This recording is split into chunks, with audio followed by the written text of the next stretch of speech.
날이 새매 유대인들이 당을 지어 맹세하되 바울을 죽이기 전에는 먹지도 아니하고 마시지도 아니하겠다 하고 이같이 동맹한 자가 40여 명이더라.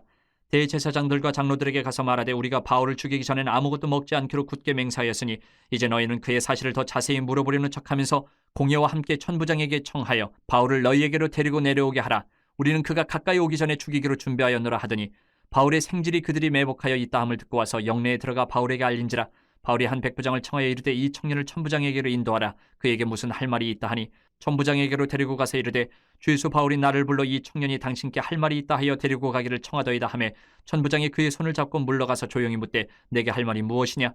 대답하되 유대인들이 공모하기를 그들이 바울에 대하여 더 자세한 것을 묻기 위함이라 하고 내일 그를 데리고 공회로 내려오기를 당신께 청하자 하였으니 당신은 그들의 청함을 따르지 마옵소서. 그들 중에서 바울을 죽이기 전에는 먹지도 않고 마시지도 않기로 맹세한 자 40여 명이 그를 죽이려고 숨어서 지금 다 준비하고 당신의 허락만 기다리나이다 하니 이에 천부장이 청년을 보내며 경계하되 이 일을 내게 알렸다고 아무에게도 이르지 말라 하고 백부장 둘을 불러 이르되 밤새 3시에 가이사랴까지 갈 포병 200명과 기병 70명과 창병 200명을 준비하라 하고 또 바울을 태워 총독 벨릭스에게로 무사히 보내기 위하여 짐승을 준비하라 명하며 또 이 아래와 같이 편지하니 일렀으되 글라우디오 루시아는 총독 벨릭스가 각기 문안하나이다. 바울이 예루살렘으로 올라갔습니다. 원래는 예루살렘에 올라갈 계획이 없었어요.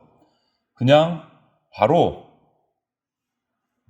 로마를 거쳐서 서바나, 스페인으로 서쪽으로 복음을 전하러 선교 여행을 떠나려고 계획을 잡았는데 하나님께서 그 길을 막으시고 예루살렘으로 가도록 하셨어요. 그런데 예루살렘으로 올라가는 것이 순탄한 것이 아니고 금방 우리가 나눠서 읽었듯이 예루살렘에는 바울을 죽이기 위해서 벌써 암살단이 조직이 돼 있었어요. 그것을 알고 올라갔어요. 알고. 유대인들이 바울을 잡아서 자기 손으로 없애려고 이렇게 모든 계략을 다 세우고 있었어요. 근데 결국은 오늘 우리 읽은 것처럼 계획은 세웠지만 그 뜻대로 이루어지지는 않았습니다. 왜? 바울은 로마 시민권을 가진 사람이었기 때문에 유대인들의 그런 계략이 들통이 나니까 로마 병사들이 바울을 보호하는 그 보호를 받을 수 있게 됐어요. 로마 시민권자였기 때문에. 이 유대교의 그 대제사장들, 이 실권자들이 바울을 기어코 자신의 기득권을 지키기 위해서 살해하려고 군중을 동원하고 또 암살단 40여 명이 준비가 되고 온갖 방법을 동원해서 바울을 죽이려고 합니다. 금식까지 해가면서 결사대를 조직을 한 거예요. 성전에 올라간 바울을 잡았지만 로마 군대에 발견이 돼서 로마 군대가 보호를 했어요. 공회로 와서 물어볼 것이 있다 해서 오는 과정 가운데 이동 경로에서 이 암살단이 바울을 죽이려고 계획까지 했지만 그 음모도 오늘 우리 읽은 것처럼 들통이 나서 보호받게 됐어요. 이런 상황에 바울의 이 험난한 과정들을 보면서 오늘 우리 제목이 위대한 양심이에요. 우리 인간의 양심에 관한 것들을 우리가 한번 살펴보려고 합니다. 이 바울의 이 상황, 예루살렘의 어려운 상황 가운데서 권력이라는 것, 힘이라는 것이 불의하게 행해지면 이것은 만용이 되고 허세가 되어버려요. 또 정의를 행하는데 권력이 주저주저하게 되면 이것은 비굴한 것이 되고 무력함이 되는 거예요. 양심이라는 거, 양심은 정의를 받아들이는데 또 불의에 항거하는데 기준이 되는 것이 양심입니다. 우리 인간에게 하나님이 주신 기준이에요. 기준. 이 양심이 그런 기준이 되지 못하면, 중심이 흔들려 버리면 우리 인간은 인간답지 못하게 되는 거예요. 그 중에서 특별히 우리 그리스도인의 양심이라고 하면, 우리 그리스도인의 양심은 일반적인, 금방 말씀드린 일반적인 어떤 정의와 불의를 가르는 어떤 기준, 이런 것들이라고 한다면, 그리스도의 양심은 거기서 한 걸음 더 나가서 예수 그리스도를 나타내는데 사용되어야 되는 것이 우리 그리스도인의 양심이에요. 다시 말하면 예수님의 마음이 내 마음에 들어와서 그 내 양심이 예수님의 마음에 의해서 작용되어서 나타나야 된다. 좀 더 수준이 높아지는 거예요. 레벨이 높아지는 거예요. 그래서 우리 그리스도인들은요, 내 감정대로, 내 성정대로 사물을 판단하거나 상황을 판단하기보다는 예수님의 마음으로 판단해야 돼요. 예수 그리스도의 뜻을 알고 순종하려고 하는 사람에게 예수님의 마음이 내 마음, 예수님의 뜻이 내 뜻이 되려고 하는 그 그리스도인들에게 비로소 예수님께서 진짜 진리를 위한 정의, 진리를 위한 용기, 그것을 판단할 수 있는 지혜를 우리에게 부어주십니다. 그리스도 안에 있을 때 우리 마음이 맑아요. 그리스도를 떠나면 마음이 흐려집니다. 무력하고 허세만 살아있는 양심으로 하는 일이라는 것은 우리 인간을 바르게 인도할 수가 없다라는 거예요. 예수 그리스도가 선한 양심의 옹달샘과 같으신 분이에요.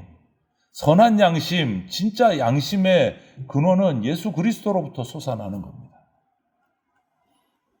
양심은 모든 사람에게 동일하게 하나님께서 주신 거예요. 우리가 하나님께로부터 받은 하나님을 알든지 모르든지 하나님께 창조받은 우리 인간이 동일하게 받은 것이 양심이에요.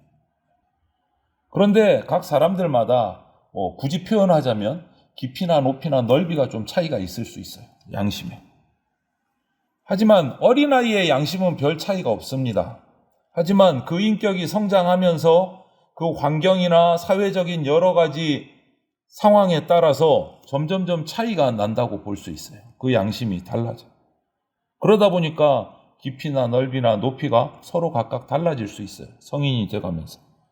하지만 그 양심이 하나님을 모르고 하나님을 멀리 떠나고 아무리 멀리 떠났다고 해도 결국은 하나님이 창조하신 피조물이고 그 인간은 하나님의 구원을 받아야 될 대상에서 벗어나지는 못해요.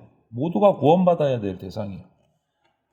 하나님의 사랑이 그 사람들도 두드리고 있기 때문에 그 사람들의 마음문을 두드리고 있기 때문에 어느 때라도 마음문만 열기만 하면 구원받을 수 있는 존재인 거예요. 우리 인간은.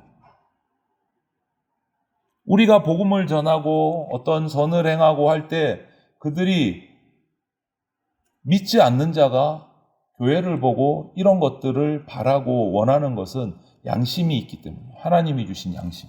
자신들은 그렇게 살지 못하면서도 교회 다니는 사람은 그러면 안 되지. 그 기준이 뭐예요? 하나님이 주신 양심이에요. 양심에서 그런 나는 못하지만 하나님 믿는 사람은 그렇게 하면 안 되지.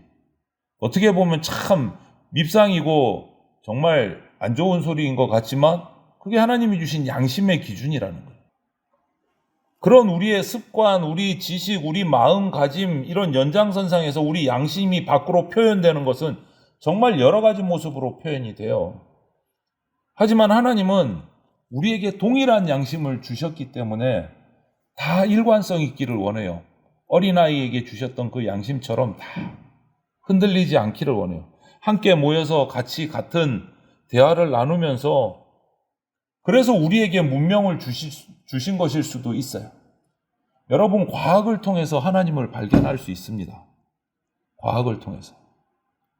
그게 무슨 말이냐 하면 정말 과학의 끝자락까지 연구한 천재들 아니면 정말 공부를 많이 한 박사님들은 한계를 발견을 해요.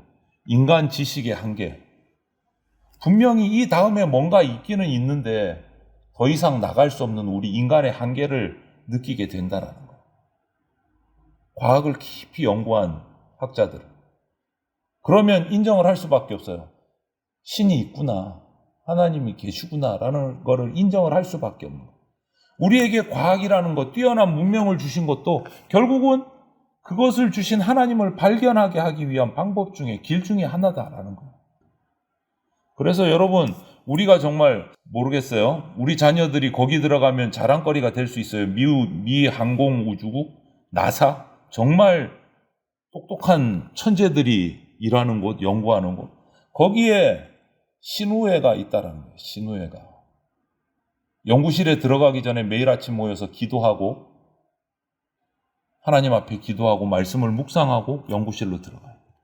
그 똑똑한 사람들이 왜 그럴까요? 제가 이게 꾸며내는 게 아니고 저의 유년부 시절에 저를 가르쳤던 선생님이 지금은 은퇴하셨지만 나사에서 일을 하셨었어요. 제가 청년 때 와서 한번 간증을 하실 때 제가 들은 얘기를 해드리는 거예요. 그 똑똑한 사람들이 신우회가 조직이 돼서 연구실에 들어가기 전에 아침에 일찍 모여서 기도하고 찬양하고 말씀을 묵상하고 오늘도 지혜 주시기를 기도하고 연구실로 들어간다. 그들이 왜 그래야 돼요? 지구상에서 어떻게 보면 가장 똑똑한 사람들인데. 가장 똑똑한 사람들이 최첨단의 연구를 하고 공부를 해보니까 벽에 부딪히더라는 거예요. 인간이 뛰어넘을 수 없는 선이 있더라는 거예요. 하나님을 발견할 수밖에 없다는 거예요. 우리에게 주신 자연, 과학, 여러 가지 이 우리의 환경들이 결국은 그것을 우리가 깊이 묵상하고 들어가 보면 그것을 창조하신 하나님을 만날 수밖에 없다는 거예요. 교만할 수가 없어요. 우리 양심이 더러워질 수가 없는 거예요. 깊이 연구를 하고 공부를 하면. 그래서 우리 그리스도인들은 더더욱이 하나님의 말씀을 받고 묵상하면서 개인적인 양심도 당연히 깨끗해야 되지만 시야를 좀 더 넓혀서 사회로 나가서 사회적인 양심에서도 우리가 하나님의 모습을 보여야 된다는 거예요. 그리스도인으로서의 양심적인 삶을 살아야 된다. 그 방법은 뭐냐? 항상 내 마음을 예수님께 비춰보는 거예요. 내 생각을 예수님께 비춰보는 거예요. 바울이 왜 예루살렘으로 갑니까? 죽을 줄 알면서 암살단이 기다리고 있다는 소식을 미리 알았음에도 불구하고 나는 가리라. 나 말리지 마라. 그러고 가요. 왜? 내 뜻보다는 하나님의 뜻이 우선이기 때문에. 묻는 거예요. 예수님이라면 여기서 어떻게 하실 겁니까? 나는 예루살렘으로 가지. 그러면 로마로 가고자 하는 마음을 내려놓고 예수님의 뜻에 따르는 겁니다. 그게 바울의 양심이었어요. 그래서 우리 주보에도 제가 정말 조그맣게 적어놨습니다. 예수님이라면 어떻게 하실까? 찾아보기도 힘들게. 여러분, 이 한 문장이 바로 그거예요. 예수님께 내 뜻을 비춰보는 거. 예수님께 내 뜻을 비춰보는 거. 그리고 반성하고 그 뜻에 따르기 위해서 노력하고 애쓰고. 예수님이라면 어떤 선택을 하실까요? 날마다 물어보는 겁니다. 그리고 순종하는 겁니다. 내 뜻과 다를지라도.